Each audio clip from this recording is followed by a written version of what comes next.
Hi hello welcome back to my channel. ఈరోజు మన special recipe వచ్చేసి కమ్మని చికెన్ రెసిపీ. చూసారా, చికెన్ చాలా టేస్టీగా ఎలా తయారు చేయాలో మీకు ఇప్పుడైతే నేను చూపించబోతున్నానండి. చాలా ఈజీగా టేస్టీగా ఈ విధంగా చేసినట్లయితే చాలా బాగా కుదురుతుంది.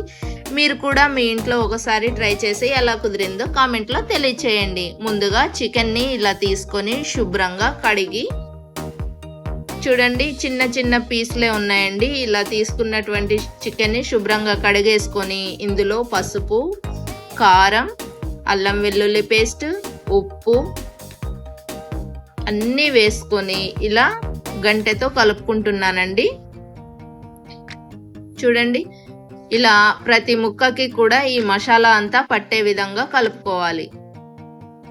తర్వాత దీన్ని మూత పెట్టేసి కొంచెం సేపు మగ్గనిద్దాము. ఒక హాఫ్ అన్ అవర్ మగ్గనిద్దామండి. ఈలోగా మనం 2 ఉల్లిపాయలు తీసుకొని పొట్టు తీసి శుభ్రంగా కడిగి ఒక 5 పచ్చిమిర్చి, ఈ 2 ఉల్లిపాయల్ని మంచిగా కట్ చేసుకుంటున్నాను. చూడండి, మంచిగా ఇలా పొడవుగా సన్నగా తరుక్కుంటే సరిపోతుంది. మరీ సన్నని ముక్కలుగా కట్ చేయాల్సిన అవసరం అయితే లేదు. ఇప్పుడు బాండీ పెట్టి స్టవ్ మీద అది హీట్ అయిన తర్వాత కూరకు సరిపోయేంత ఆయిల్ పోసుకుంటున్నాను. ఈ ఆయిల్ కూడా హీట్ అయిన తర్వాత మనం కట్ చేసి పెట్టుకున్నటువంటి పచ్చిమిర్చి, తర్వాత ఉల్లిపాయ ముక్కలు కూడా వేసి మంచిగా వేపుకోవాలండి. తర్వాత కొంచెం కరివేపాకు కడిగి వేసుకుంటున్నాను. చూసారు కదా, ఇలా మంచిగా వేగేటప్పుడు మధ్య మధ్యలో తిప్పుకుంటూ ఉండాలి, లేకపోతే మాడిపోతుంది తాలింపు.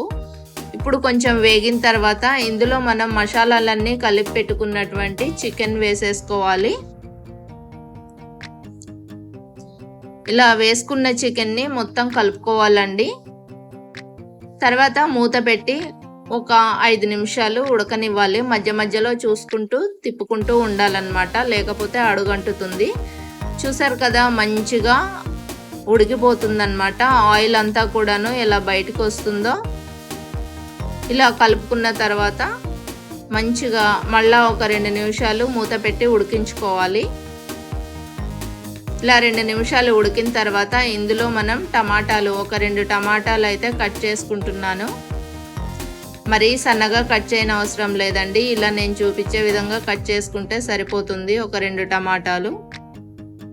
తర్వాత మూత పెట్టేసి ఒక 2 నిమిషాలు ఆ టమాటాలని మగ్గనిచ్చాలండి. మగ్గిపోయాయి టమాటాలన్నీ కూడాను 2 నిమిషాలకి. తర్వాత ఇందులో మనం చూడండి ఇలా తిప్పుకొని మళ్ళా మూత పెట్టి మళ్ళా ఒక 2 నిమిషాలు అయితే ఉడికిన తర్వాత కూర అయితే రెడీ అయిపోయిందండి. దీనిలో చివరగా కొత్తిమీర వేసుకొని అలాగే ఒక స్పూను ధనియాలు, జీలకర్ర పౌడర్ కూడా వేసుకుంటున్నాను. ఇవి వేసుకొని ఒకసారి ఇలా కలుపుకోవాలండి. చూసారు కదా, ఇలా కూర మొత్తం కలుపుకుంటే సరిపోతుంది. చివర్లో కొద్దిగా మెంతిపొడి వేస్తున్నాను.